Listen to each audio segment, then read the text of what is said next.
Mr. Chairman and esteemed members of this committee, first and foremost, I accept the committee's amendments. Okay.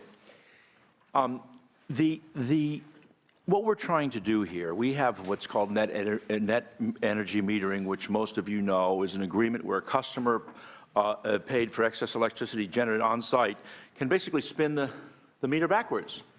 And in order, the first effort at this was in 1995, and throughout the process we've applied a cap because, of course, utilities cannot properly plan. If all of a sudden everybody's spinning backwards, it doesn't really work. So they put a cap.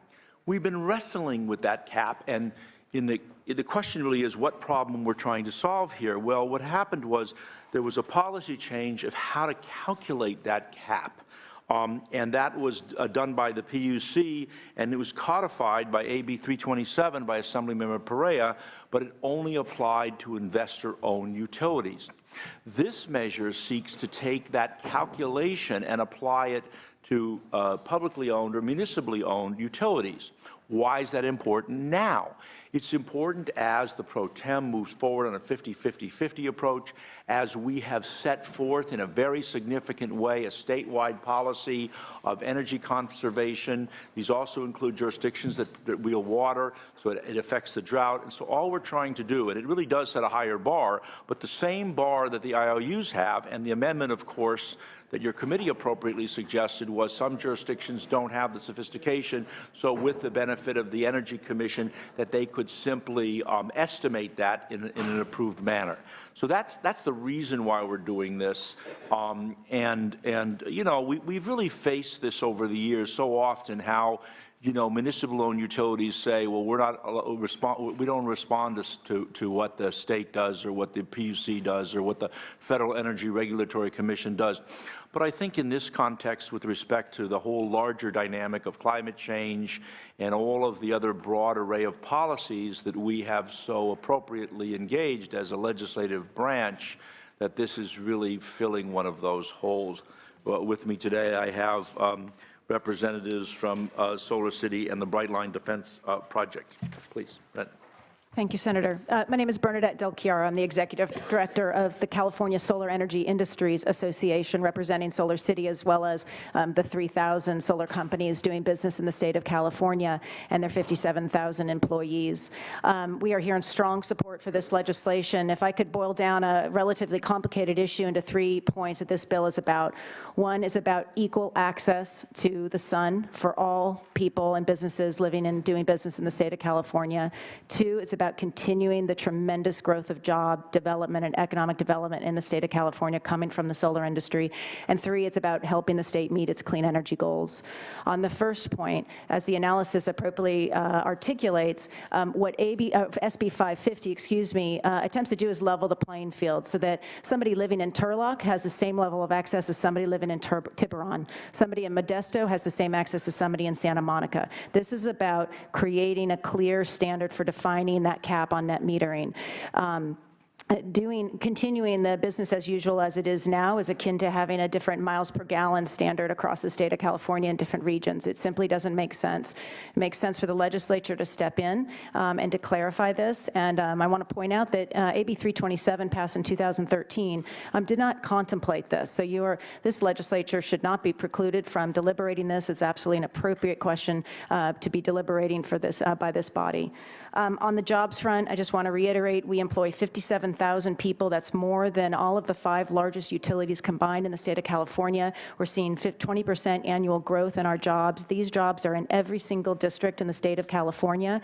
I did a quick calculation. The members on this committee represent 12,000 of those jobs. Significant and very important. These are real jobs helping pay people to wages that help them support their families, and putting a step backward, which is what we're seeing in some of these districts that are hitting their net metering cap and seeing what they're putting in place post this net metering cap we'd like to see levelized, is actually severely hurting the solar industry in those districts. I've got 2 of my members alone that aren't able to actually go and do installations in those districts because the economics simply do not pencil out. So this is hurting the consumer, it's hurting farmers, or hurting homeowners, and it's also hurting the businesses, solar businesses in those districts. Last but not least, the clean energy goals. This legislature is spending a lot of time, especially this year, trying to figure out how do we move beyond our 2020 clean energy goals? How do we reduce air pollution? And nowhere is this more important in the Central Valley. SB 1 that was passed in 2006 set a goal of building 1 million solar roofs by 2017. The utilities that in question here, the publicly owned utilities, most of them are actually far behind those goals, whereas the investor-owned utilities are ahead of pace. The publicly owned utilities are far behind those goals. And this is rolling back on net metering and creating, again, a double standard that hurts solar industry in those districts, is going to hurt those utilities even further behind, put them further behind in meeting their SB 1 goals, which again puts us further behind on our ultimate 2030 and 2050 goals. So with that, I want to also just mention, because I anticipate you will hear the word cost shifting today. One thing I really want to emphasize here is that cost shifting is you have to consider the benefits of any kind of a cost. And any program that supports consumers, farmers, homeowners, schools, investing in solar and easing their rising energy costs has extreme benefits that this legislature and any body that's going to consider what to do with net metering going forward needs to do in an independent and a thorough way. I don't believe any POU has done that type of analysis, though I understand some of the board members in Turlock, for example, are interested and are realizing that that analysis has yet to be done. So with that, thank you, Senator Hertzberg, for putting this bill forward. It's critical to California's solar industry, and I urge your support. Very well. Do we have any other speakers in support? Good afternoon, Senators. Eddie Ahn with Brightline Defense Project, an environmental justice organization dedicated to clean energy policies and low-income communities across California, ensuring jobs for them through these clean energy policies. Net metering makes intuitive public policy sense. It, like rollover minutes on a cell phone bill, it ensures that customers earn compensation, credit for power generated by solar panels on top of their very own rooftops. And that's why you saw a strong letter of support in favor of net metering delivered to the CPUC on March 9, 2015, which had just been delivered to you. 16 social justice, economic justice, environmental justice organizations voiced their support for net metering because it delivers two basic things for our communities. First of which is environmental benefits, on a basic level by incentivizing solar panel installations on top of rooftops. It's delivered to mostly low to mid-income households across California, and this has been verified on a national level too, where over 60% of applications come from mid-income households to begin with. By decreasing greenhouse gas emissions in the long run, it also makes sure that we don't build dirty fossil fuel power plants that Brightline has so vigorously fought against. The second major thing is economic benefits.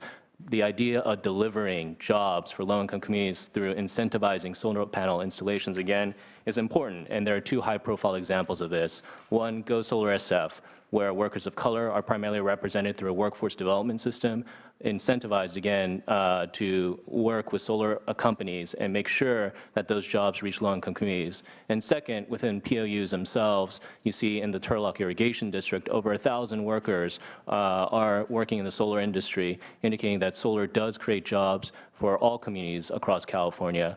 Would like to thank Senator Hertzberg for introducing this important bill. It ensures a consistent methodology to make sure that more solar increases across the state. Thank you.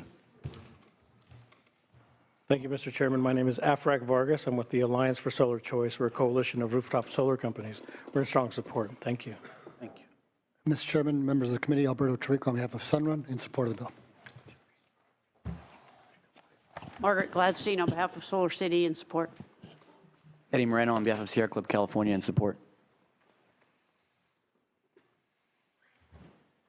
Good afternoon. Laura Wislin with the Union of Concerned Scientists in strong support.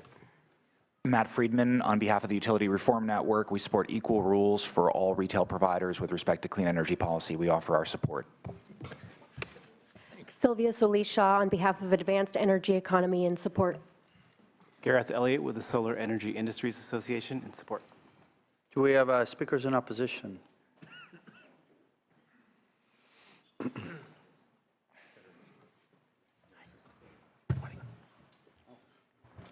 You can take this. Don't be afraid, you can sit next to him. Come on down. He doesn't bite hard.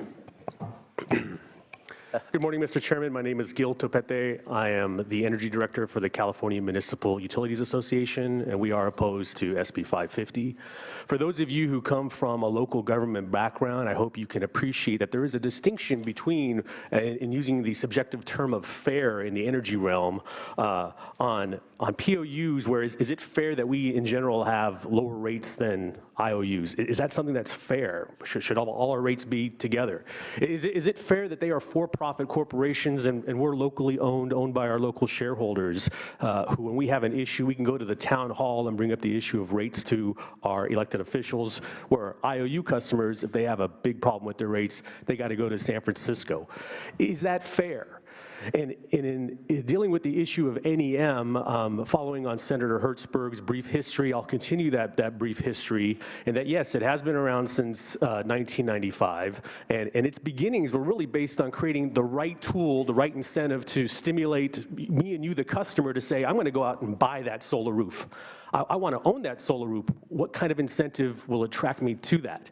And the incentives pretty much stayed in place and were picked up tremendously in 2006 by SB 1 Murray, that created the California Solar Initiative, which pumped in, by collecting rates as incentives, over $3 billion in a tiered de-escalation of an incentive to attract these customers. In 2010, SB 510 Skinner was brought forward to, again, raise the percentage on what will be that cap. The cap was 2.5% under SB 1 Murray. It becomes 5% under 510 Skinner. And the rationale for that bill was, we can't achieve our CSI goals unless we increase the cap. The CSI was partly based on trying to create a sustainable market that won't need any more subsidies within the solar roof industry. Fast forward now to 2013 and 2012, when the CPUC assessed this issue, did by its own methodologies, and the CPUC does not regulate POUs, members of the committee. They regulate the IOUs. So they never had us in mind when they came up with that number. But they came up with that number, and that's something that was then codified in 327 in the last 10 days of the legislative year in 2013. This policy committee today is really the first time the Senate has ever even contemplated this issue. And as an earlier proponent of the bill articulated, it is always within the jurisdiction and purview of the legislature to review these issues. But my problem is that I have members, and some of them are here today, who, following the rules of the game that were in place, there was a goal line. They reached that goal line. And the tenets in the NEM section codes, while it speaks to once we've reached it, we don't have to continue it, we are local governments. And by virtue of that, we can't adopt the successor program by any stripe or variety that our own customers want. POUs collectively, we want more DG, but we want it with the right incentive that fits at the right time. You've heard these issues of overgeneration and curtailment. Well, as we go forward towards that realm of possibility, the last thing I can do to control in my grid is my own rooftop solar. Those customers will be online no matter what happens. That means in issues where I might have to pull the plug on somebody, I'm calling up a contractor for a large scale renewable resource and saying, dump it on the market. Hey, if you got to pay somebody else to take it from me, pay them, because that's what I got to do. I can't shave my load of behind the meter customers. We have a proposal that this committee heard on increasing the RPS to 50%. That's something that all of our POUs have to strive to attain. By virtue of SB 550, I've got a dozen or more members whose NEM program would effectively double from 5% to 10%. So now I've got 10% of my renewables don't count towards RPS behind the meter. The new number 10%, and I got to go out and achieve 50% RPS. I do not believe these two policies are commensurate with each other, as if in one hand I might have additional load that I might have to get rid of by some means, and yet I've got this great greenhouse gas free load that I have no control over. I don't have in my control center the toggles that say turn the dials up or down on my on my customers with solar rooftop. Yes, we want it too, but we think that there are better incentives, tools that are being thrown out there, but we haven't got to that policy discussion on how can we maybe make some of this resource a Category 1 RPS compliant resource. That's what we're striving for. And finally, Mr. Chairman, on this issue of fairness, 327 at least said for the IOUs that by July 1st, 2017, there will be a successor program for the IOUs on the net energy meter program. Something new and different that does not deal with cost shifts. There I said it. Some witness said cost shift would be mentioned. SB 550 doesn't have that. All it says is raise it and meet it. Where's our July 1st, 2017, all POUs shall develop a successor program designed by their governing boards? This bill lacks that. And for these reasons, CMUA must oppose. Thank you. Yes, sir. Yeah, my name is Marty Hostler. I'm the Electric Utility Division Manager for the City of Lompoc Electric, and we oppose this bill. A couple items that I'd like to point out that were stated by the supporters of the bill. Number one is they had mentioned that public utilities are behind their goal. There may be others, but in Lompoc's case, I have to totally disagree with what they have to say. Lompoc has achieved every single one of its conservation and renewable energy goals that have been legislated. We currently have 26% of our load is served by renewable energy. We also have met all of our net metering requirements. And now all this bill does is to change a way to calculate that net metering limit, okay? And it's based on a number that is arbitrary.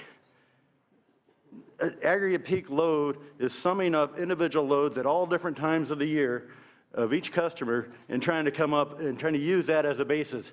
That's ludicrous. The way that all utilities operate is that we operate with a system load. We can already measure our system load. We can measure our system peak load. We can measure our system peak demand when it's coincident with the California ISO system. Why can't we use that number and that methodology to determine our level? We use that now, and now they want to go out and have us monitor each individual customer's demand and monitor it every second for the entire year what that demand is going to be to come up with a number. Now, I understand that your legislative analyst came up and said, well, we're going to determine some method of calculating it without doing that. Well, what is that method? How are you supposed to vote on a bill that doesn't even have a methodology? That doesn't seem appropriate to me. You should have a methodology that we all agree on before we vote on a bill. Okay, the next thing that I'd like to quickly discuss is cost shifting. There's no doubt that this is going to shift costs. We've already proven our city of Lompoc is composed of a lot of low-income people and customers. They're all your constituents. All the costs for a lot of these net metering programs have come and are borne upon those low-income customers. The city of Lompoc has strived. We've worked with our county housing authority to install solar systems in our community housing areas to lower their cost, and we've achieved our goals now. So I would suggest that any legislation that comes through that increases the cost or that increases the level of net metering be only offered to low-income customers. So any limit that increase is offered to low-income customers only so that our low-income customers can benefit from this legislation because most of the costs are going to be shifted to them. All right, the next thing that I'd like to talk about is quarterly reporting. Okay, this bill requires quarterly reporting. The electric, all public utilities already report annually to the Energy Information Administration all this data that you want. Why do we, and in fact, the CEC, when they go out, when we submit information to them, they go to the Department of Energy's Energy Information Administration's website to verify that data. So why are we now having to file quarterly reports with the Energy Commission that we already filed with the Department of Energy? It doesn't make any sense. Okay, and if we are required to file quarterly reports, how come now they want us to, and all of our customers to pay for quarterly reports when they want to use annual data?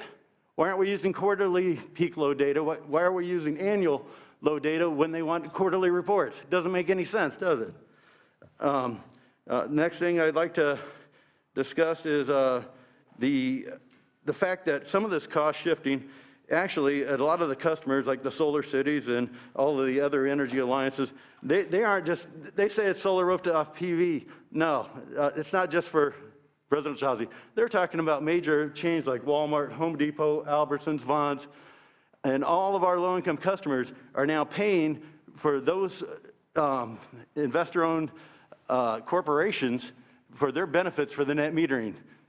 So the customers like Walmart, for example, in our city, they put in a 500 kilowatt system. Now all of our low-income customers are actually paying to support part of Walmart's infrastructure, net metering infrastructure. Is that fair? I don't think so.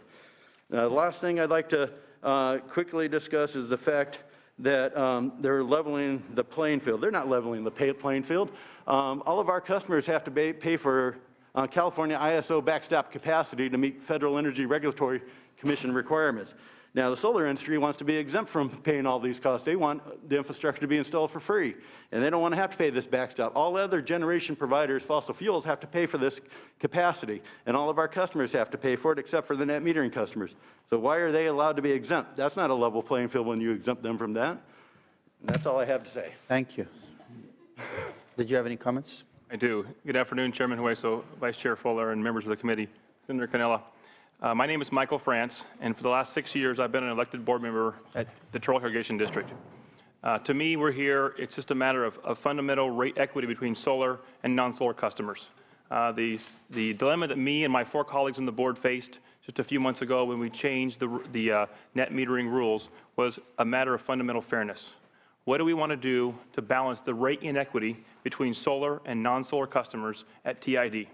And one of the advantages I have is I'm very close to our customers. We're a relatively small utility. I see my customers at ball games. I meet them when I knock on the doors every 4 years to ask for their vote. And when people have hardships, my phone rings.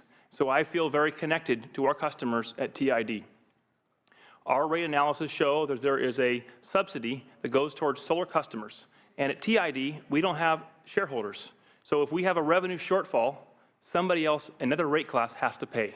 And here at home, we have 7 disadvantaged communities inside TID, and some of our ratepayers, many of our ratepayers, are the least able to pay their power bill of anyone in the state. So me and my colleagues decided that it was fair to ask the new net metering customers who sign up after we meet our 5% cap to pay a little bigger share of their bill. And our customers are continuing to sign up for solar. We're still getting applications, and we're still seeing systems sold today. So we appreciate the jobs that have been brought to our community, and we hope the solar industry continues to sell solar inside TID. That's all I have. Thank you. Anyone else? Good afternoon, Mario DiBernardo with the Northern California Power Agency. We represent 15 publicly owned utilities, including Lompoc. We also have Alameda, who hasn't hit the cap, but are getting close, and they're preparing they're preparing their NEM successor program through a public process with a public board, public workshops. Their community wants to support solar, but in a reasonable way. This bill, unfortunately, we have to oppose the bill. We support the idea of giving full RPS value to distributed generation, and we feel that that will help incentivize rooftop solar, which we believe is the intent of the bill. But what the bill does instead is it embraces a controversial PUC decision without scrutinizing that decision. We have to oppose it because of the cost to comply, costs that will be borne by ratepayers that don't have the DG systems. Thank you. Matt Kloppenstein with SMUD, the Sacramento Municipal Utility District, and we are also opposed to the bill. Good afternoon. I'm Tanya Derivi with the Southern California Public Power Authority, also in opposition to the bill. Anyone else from the public like to comment? Okay. I just wanted to raise some concerns on my behalf, simply because you know, when I first got here to the legislature, there weren't, you know, although I had worked on a lot of energy stuff at the local government, I didn't really have the pleasure of knowing the very broad menu of benefits we've given solar in the state. And I support solar very much, and I'd like to have more people in our community have solar. but I also support other renewables as well. And one bill that I worked very hard on last year, as you know, was the geothermal bill, where I try to at least give an equal footing for geothermal. Because currently there are no subsidies at all, nothing that you can point to that gives geothermal any kind of ability to compete in the state. And, you know, one can argue that the RPS didn't help geothermal at all, because it's not prospering in a way that it should. And as far as solar is concerned, we have a very handsome amount of subsidies that we're providing. We're helping with net metering, which is an encouragement. We have the California Solar Initiative program, which also helps subsidize not only residential, but there's a separate program for commercial. We passed a 10-year tax break last year, which helps offset any improvements on a parcel, which is a very big subsidy for solar. We have the new Solar Home Partnership, which helps put solar in brand new homes. We have the Self-Generation Incentive Program that also helps provide a subsidy to those individuals that generate their own power. This is a pretty rich list of subsidies, and while I support your concept, I support what you're trying to do in terms of creating an equal formula. I'd like to ask you to respond to that in terms of, from the perspective of the duck chart that we've been learning a lot about as legislators, where we have an overabundance of intermittent power that we've flooded California market with, that has created a concern that in those periods where we have high peaks of production in renewables, we're pretty much offloading or unloading a lot of power in the state at a great cost to ratepayers. This bill would exacerbate that duck chart. It would make it more acute. How do you respond to that in terms of when I see your bill, and I understand you want kind of level the playing field, but in terms of energy, do you believe that we should level the playing field for all renewables equally? Yeah. And that this bill would make it more difficult to do that? I don't think so. Here's how I see the measure. You know, I started working on geothermal in the 70s as a young lawyer. I've been very involved, and I think there's a lot of points you make, well, intelligent points you make in that regard. But here's how I see this bill. First of all, 75% of Californians are now subject to the law. This is simply telling those people who happen to be in jurisdictions that have municipal utilities that they have to comply with what the PUC says and what this legislature and the governor said, point one. Secondly, most compelling for me, and the thing that I have grappled with so much, is that renewability, the whole issue of renewable and green stuff, has been a rich person's game. Poor folks don't get a chance to do it. That's too much money, it's too much up front, the paper's too complicated. How do you get this in the hands of ordinary folks? Well, what net metering does is it reduces your costs, because if you put a solar panel on your roof and then you're not there during the day, you're off at work or whatever, and your meter goes backwards, you reduce the cost of your energy, right? And so it actually makes it better. And the effect of that has been that most residential installations for families earning between $50,000 and $75,000 and sub $50,000 grew by 365% between 2007 and 2012 when this happened. I see this as not a subsidy for the industry as much as it is for folks who want to be green to be able to afford it. In your own San Diego, I'm told that the more net metering energy capacity installed in low-income neighborhoods and median income of below $46,000 than in wealthy neighborhoods, which is above $75,000. So this has been the single most important bridge to make that happen. Now, the second point about the duck curve. But in San Diego, you know, we have different utilities, so we don't have a municipal. I know, but still, the point is that my point is that net metering's worked, right? And I just want But not for those low-income communities. Huh? Not for those low-income communities equally. Well, there's a disparity.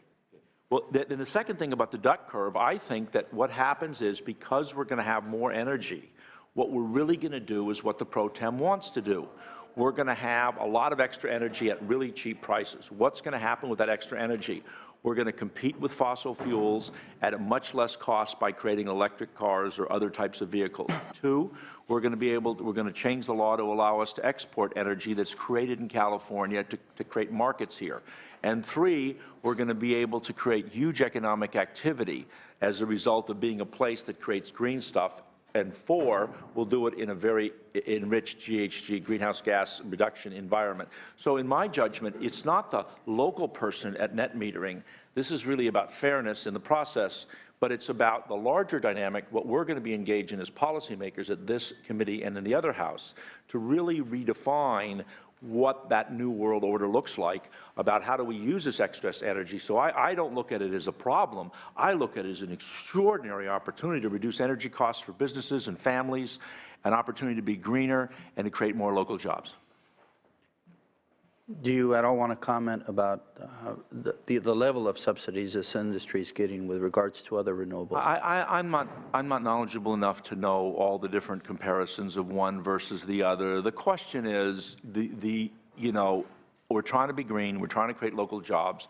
The thing about solar that I think is good, you know, I have my own challenges with it, but it does create a lot of local jobs for folks. It's easy to convert into the stuff. It's kinds of energy that people understand. For whatever reason, solar energy, when you talk to folks, they immediately gravitate to that. Wind turbines are often hard to put up, biomass, other types of things are a little bit more difficult. The issue of geothermal is done in larger scale, more utility-type scale environments. So I really can't speak to the larger number of deals. The question is, are we creating jobs?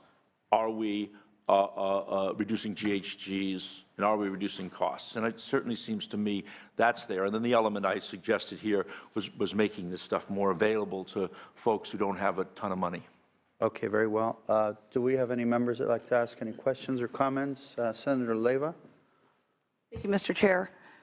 Good afternoon, Senator Hertzberg. I have a few questions. So Solar City, I know you are the sponsor of the bill, and I know that you are also proudly non-union. I've asked 4 different people from your company if they could provide a scale of wages, and no one has been able to provide that to me. All I ever hear is that we pay wages that help people support their families. And that's great. I hope that's true. But if we are going to, if this bill becomes law, this will certainly be a boon for Solar City and for other solar companies. I would just want to make sure it's also a boon for workers. When I was at Home Depot this weekend, there was a gentleman there selling, with Solar City, selling his wares to customers. And I fully support solar energy, but this is also an opportunity for us to do right in California and make sure that not only does the company profit, but the workers who are actually doing the job profit. So I'm going to support the bill today, but I will be watching, and 57,000 workers in California, that's a lot of workers, and we want to make sure that these workers really are able to pay their families. Yeah, I just want to suggest one clarification, Senator, and that is they're not the sponsor of the bill. I don't really do very many sponsors. Oh, it says it in the file that at Solar City it said I sponsored. think it's supported. I don't think they're sponsored. Does it say supported? Their support. I think it's support. they're I'm sorry. Go ahead. sponsored. You want to answer the question? Oh, Senator, thank you. Just to be really clear, I'm with the California Solar Energy Industries Association, so representing all the companies, including Solar City. But we completely agree with you and embrace the sentiments that you just communicated. To give you a specific number, I can tell you Solar City, an installer working for Solar City can earn up to $55,000 per year. So these are actually really, really good paying jobs. I just came actually moments ago from one of our local companies. It's a manufacturer in West Sacramento called Mounting Systems. They manufacture the actual mounting components and hardware that the solar panels sit on a roof.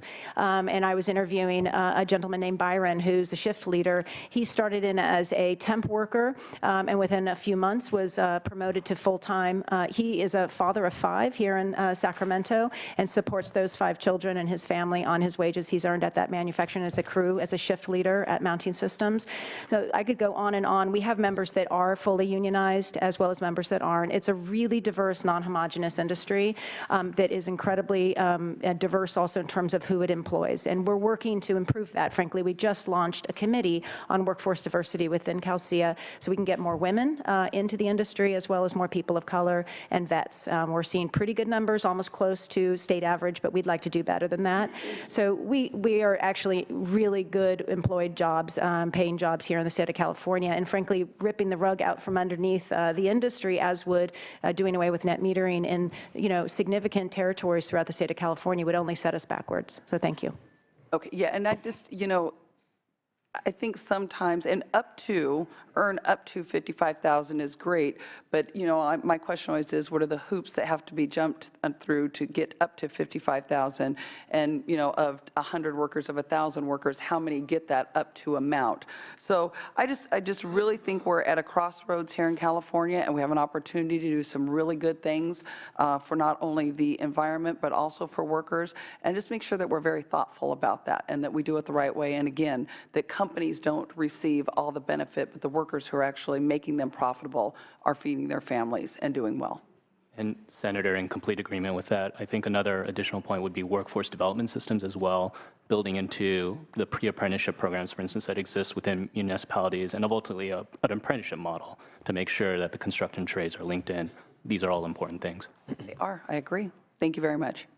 And the information suggesting the Solar City was a sponsor came from Senator Hertzberg's office, so. Yeah. We'll fix it. Okay, it's all right. Senator Cannella. Thank you, Mr. Chairman. So my district includes Turlock Irrigation District. And I find the language a little strong that we're ripping the rug from under the solar companies when you're looking at two agencies, TID and LOMPAC. I can't believe that has a huge impact on solar installations in the state of California. So, and I don't think anybody's ripping the rug from under. I think they met their cap, that they did what they were supposed to do. I also don't think it's unfair for people who have solar to pay a little bit of the cost for the transmission system when their solar isn't working and they need power off the grid. I don't have solar and I'm a TID customer. I'm sorry? Oh, I'm sorry, I didn't mean to interrupt you. Okay. I'm a TID customer, and so I pay for a lot of the costs for people who don't have that. And I believe this bill does not have any cost containment. And you reference that and you say, well, what does cost mean and how should we look at that? So at some point, I think solar is great. And if this bill passes, which I'm going to vote no, then I'm going to get solar, because the person who does not have solar is going to be left holding the bag. But to make... That's the whole point. Yeah, well, that's great until we don't have sun shining and it's raining and we don't have any power. I guess we can just all play cards with candlelight like we used to do back 100 years ago. But when you look at the way we're asking these POUs to calculate what their cap is, non-coincident demand, so it's the highest recorded energy demand by every customer regardless of time. So it could be any time throughout the year. So it's going to be much higher than the max power or max energy ever required. It just seems crazy to me. It doesn't make any sense. And at some point, we've got to make it fair for all the other customers as well. So look, I have board members. I can vote them out in TID if they're not doing what we want them to do. To have the state come in for these small little utility companies just makes no sense. So that's my concern. Now, the amendments that were accepted, it says the author and the committee may wish to consider amending the bill to allow an electric utility that is not a large electrical corporation to determine aggregate customer peak demand using a reasonable method. Does that deal with my concern on the non-coincident demand? Is that what the goal of that is? Not every small district can have a smart meter in every property so they can accurately measure how much is being rolled back into the system. So it doesn't deal with my issue where... I don't think so. I certainly don't see the logic, again, of saying my peak demand was on a Monday, my neighbor's peak demand was 2 months later, somebody else's was 3 months later. It makes no sense. And so I'm very concerned about this bill. I appreciate the author, and the author knows more than I'll ever know about solar, and I certainly rely on him for a lot of information. But based on what I've seen, I'm very concerned with this bill. So. Senator, might I respond to some of those, or? No. Senator McGuire. Thank you so much, Mr. Chair. I appreciate that. And also to the Senator for bringing this forward. Like Senator Leyva, I will be supporting the bill, but just a few items. And one, I want to agree with the chair as well. I think that obviously distributed generation continues to be the future of the state as we continue to move forward. And I know there are concerns with that, but frankly, that's where we're at, and that's where we have been building. And this not at all came from the author, but I think from some of the testimonies, I think on the public utility side, one of the items that we always need to remember is that on the public utility side, and I'll just talk about on the municipal side, not necessarily irrigation district, but coming from a public utility background, they've made incredible strides relating to meeting where states wanted them to go without the mandate and delivering power cheaper. So when we take a look at NCPA, for example, we have a lot of cities that are almost there or there, and if you were to ever add hydro, it would be far exceeding. Again, not saying that we need to add hydro in because it's not considered certifiable green renewable, but I think we've seen significant stride. And where the chair is talking about, I agree, particularly on geothermal. We share two of the nation's largest geothermal plants. Is that on the federal and on the state side, we've lost those federal subsidies. So those 30% tax credits no longer exist. And to be able to build out those large plants in which Sonoma County wanted to be able to do, you can no longer access. Solar does have access to that, not throwing stones, but I do think that you take a look at what geothermal has been able to do, at least for the state, 725,000 homes, the largest source. A third of all green power is coming from one source. So I say that, support the bill, and I do support the author's leadership on this. I know that you're going to continue to working with municipals as well as this advances, but I do appreciate the issue related to geothermal because I know it's a big one. Anyone else? Well, I'm sorry for giving you a hard time. I also support the bill, but I do have concerns. Sure. And we do pay, the net result in net metering results in us paying for solar produced privately in somebody's home for a higher price than if it's produced out in a solar farm. And, but the concept of having people put up solar in their homes and generating locally has a lot of benefit to the grid as well. So there is a good balance, there's a good trade-off. I'm also supporting it because, as we move toward a 50% RPS, that will create a good fit for this bill to be introduced into all parts of the state.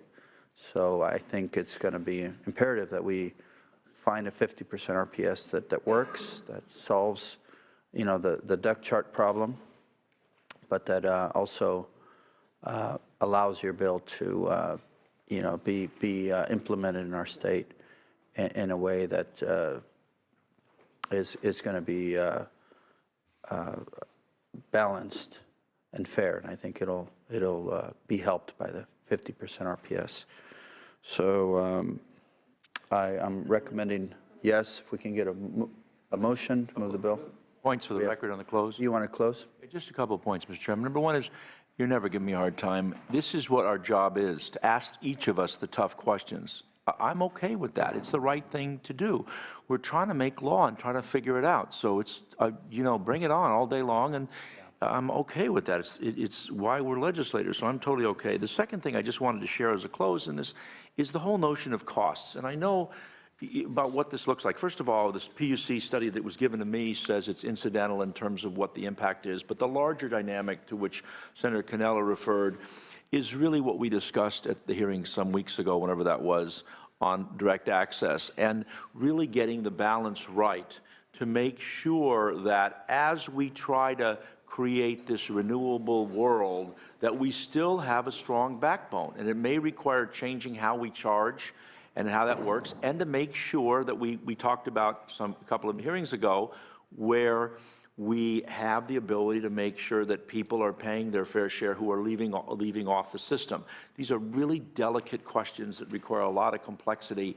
This measure really is just about I think it's appropriate, and I dealt with this a lot during the energy crisis, about MOUs telling us that they do not have to live by our rules. And I did it in Los Angeles. And by the way, the city of Los Angeles does not oppose this measure, the largest MOU. Why? Because the mayor says he continues funding and expanding incentives for net metering. He believes in this as part of his green strategy. So these are the tensions that we're going to face. But this is really one small step for green energy and one big step for one guy's bill. Thank you very much.